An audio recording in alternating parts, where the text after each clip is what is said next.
السلام علیکم، بسم اللہ الرحمن الرحیم۔ آج ہم لوگ پڑھنے والے ہیں درخشا بک کے 10ویں درج کا پہلا سبق، جس کا نام ہے حمد خدائے اجل و اجل، جس کے مصنف ہیں شبنم کمالی جی۔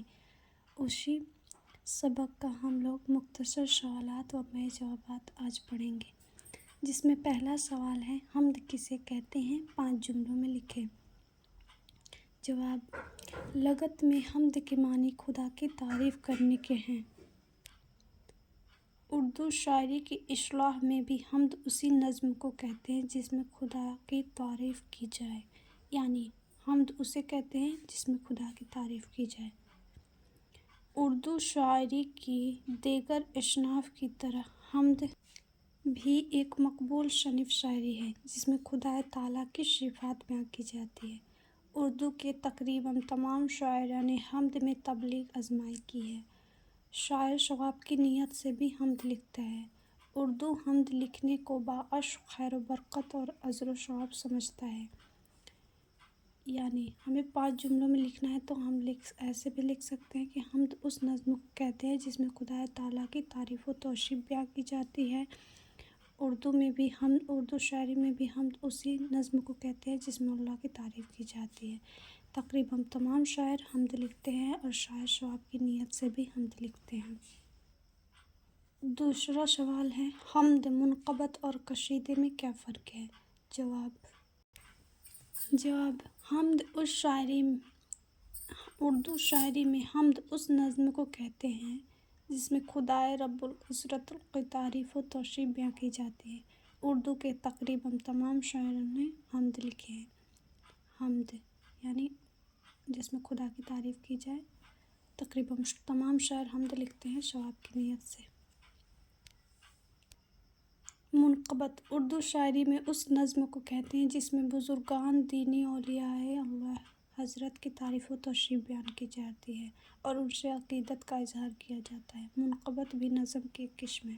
اردو شاعری میں منقبت کا کافی سرمایہ موجود ہے۔ یعنی منقبت اس نظم کو کہتے ہیں جس میں بزرگان دینی اولیاء اللہ حضرت کی تعریف و توصیف بیان کی جاتی ہے اور منقبت بھی نظم کی ایک قسم ہے۔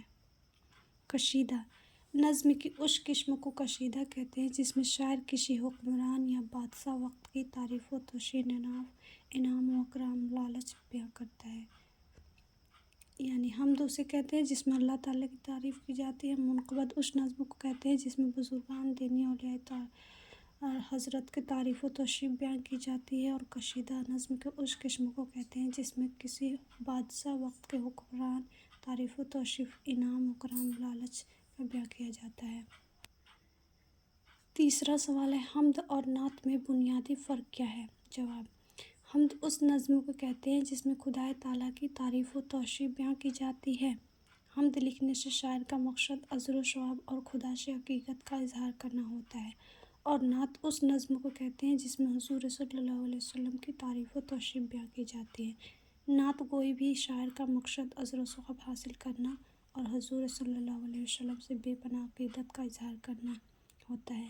یعنی حمد میں خدا کی تعریف کی جاتی ہے اور نعت میں حضور کی صلی اللہ علیہ وسلم کی تعریف کی جاتی ہے۔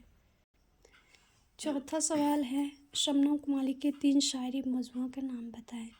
تو جب ہم لوگوں نے شبنم کمالی جی کے بارے میں پڑھا تھا تبھی ان کی شاعری مجموعوں کے بارے میں بتایا گیا تھا، تو انہی مجموعوں میں سے ہمیں یہاں پر 3 مجموعوں کے نام لکھنے ہیں۔ تو جواب میں لکھا جائے گا شبنم کمالی کے 3 شاعری مجموعہ درج ذیل ہے۔ پہلا ہے انوار عقیدت، دوسرا ہے ریاض عقیدت، تیسرا ہے ضیاء عقیدت اور چوتھا تھا شبائے عقیدت۔ یہاں پر 3 ہی پوچھا گیا ہے تو ہم 3 ہی لکھیں گے۔